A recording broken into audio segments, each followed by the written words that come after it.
We're going to go down to Florida. We've got Jared, they, them, and it sounds like you've got a scientific method that proves a creator. That's awesome. You're talking with Tom and SR. What is up?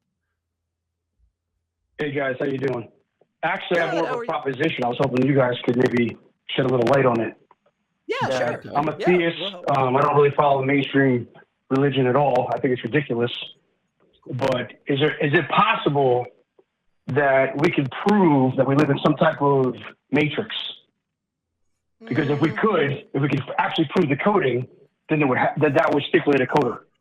Not saying that he's some good, loving being. That's all irrelevant. Sure. Like an alien scientist of some sort. So I guess, there's a couple of things that come to my mind right away. The first one you kind of ended on with like this alien scientist thing. Like, does it get us to the classical theist God of the Bible? Like, probably not, just by itself, right? I don't think anything that we could do in that vein would get us to proving that version of a God, right? But maybe a different version of a God, like some higher dimensional creature, but then I'd probably quibble with you about, is that really God, or should we call that an extra dimensional creature? But more to what I think is kind of the thrust of what you're asking.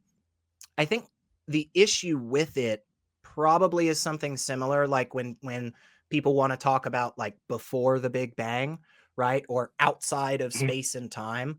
If all of existence involves both space and time, I don't know how in this existence we could ever get any understanding of that other stuff, right? Because it seems that we're just like fundamentally barred from ever like actually observing it. Because if somehow we took no space, no time, and then brought it into this space and time, right? It wouldn't work, right? Like there seems to be just a literal logical contradiction there that has some problems. But let me see what Tom has to think on it as well, and then we'll kick it right back to you, Jared. Yeah, no, I feel like SR from that same thing. Jared, follow along here, right? The big difference that it seems like theists and atheists have is that theists jump to some sort of conclusion once you get to that step where it's like, we'll never know. And SR and myself, we just kind of go there and say, we don't know. So I'm not going to waste any more energy supposing what I'd like it to be or not, right? I guess there's tons of things you could read. And like I was reading this earlier. My goodness. Have you ever read this thing? Absolute chaos. So I guess, go back to you, Jared. Where do you take it from there? If we could know, prove something like that. But I guess what I'm calling is there a way to actually find out, like mathematically, with the scientific method, that we're in a construct? Because when that stipulate a coder, not saying that it's good or all that BS. Maybe doesn't give a shit. Right. This is what you just touched on. I think is something that's worthwhile because that kind of you said something, and I don't know if you were doing it consciously or not, but that's actually something that a lot of atheists will say. Like, for instance, on Talk Heathen earlier today, there was a caller who kept saying, well, there's this creation. Well, there's this creation. Well, there's this creation. Doesn't that imply a creator? Yeah, of course, because that's how we use those words, right? So if we are already assuming, right, that the matrix, quote unquote, let's say we discover it tomorrow somehow, Jared, I'm with you. Let's play the hypothetical. If we discover that tomorrow, by definition, if we just say, well, this is a creation, well, then, yeah, somebody had to create it. But if we discover the matrix tomorrow and we don't have any indication that it was, quote unquote, created, right? Like there is something called the Higgs field. And the Higgs field is essentially this grid system that just exists everywhere. And it seems to be the thing that tiny little bits of matter stick to.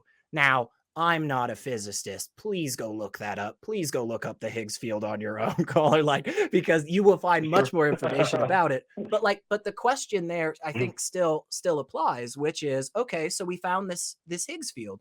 Doesn't that mean it was created? Well, no, Like, how do we differentiate between this matrix just being how existence manifested, or somebody purposefully designing the matrix this way?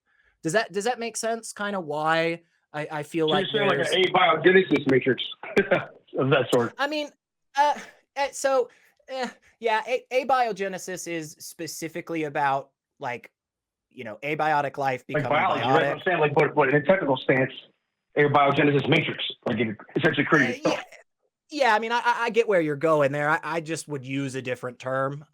So, like, Okay. for instance, because we have to get back to this place where we're now, you and I are in our heads, we're saying, okay, seems to be the case that at some point in time, way, way long ago, doesn't matter when, doesn't matter how, but a long freaking time ago, there was just like this point.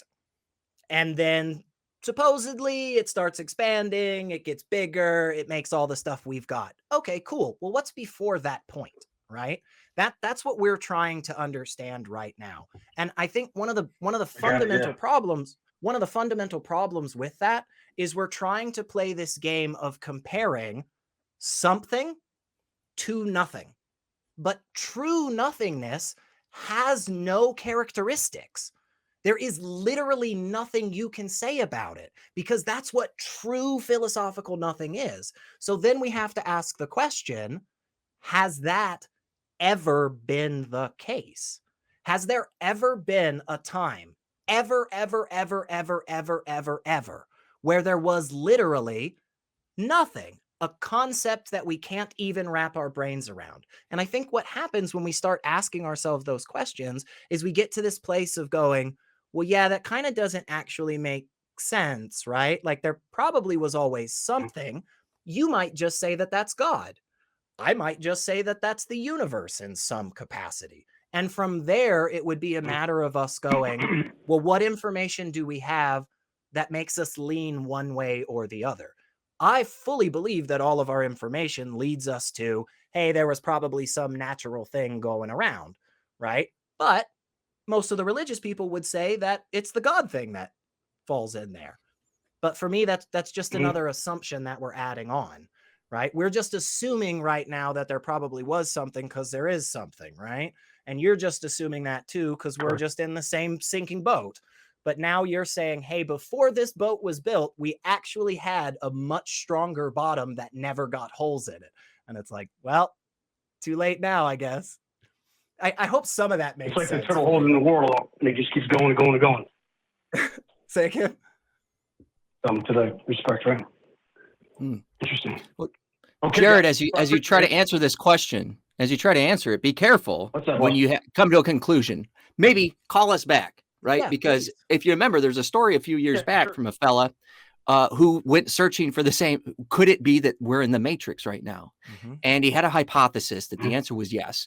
And so to test it, he murdered his parents. Yeah. Happy Father's Day. Not a good test. Yeah. Not a good test. And now it didn't unleash the agents or whatever. It put him in prison with dead parents. And of course, all those loved around him. Imagine if there was a set of beliefs that you could have that would lead to even worse outcomes. Yeah. Yeah. Yeah. But I think this was a really good call, Jared. And please go look into some of the stuff we said, find out where we're wrong, and come back and give us a call. Cause I think this was a good conversation. So. Well, I appreciate it. Thank you very much. I'm a big fan. And I'll say one more thing. Maybe it's possible that we don't actually have this answer. We'll never have it. Oh, sure. Yeah. I'll answer that real quick after I drop you. So if you're not watching, definitely go back and check it out. But again, thanks so much, Jared, for hanging out with us today. Yeah, I think that's a good point too, right? And because this is where we get into this place of coming to conclusions before we have all the proper evidence. So this is the black swan fallacy. We go, oh gosh, we've never seen a black swan, therefore they just can't be the case. Oops, just wait around another week and here one walks, across your path, right? So it's like, yes, I think saying categorically ruling it out that we will never, ever, that seems like we're going too far. But it seems currently it really does seem to be the most likely outcome, that as things with both space and time, we probably are never going to understand what it's like to not have either. So hopefully, I don't know if I think somebody that made sense to somebody. Some of that was I was with you the whole time. Okay, Tom. Cool. Yeah. That's good. Well,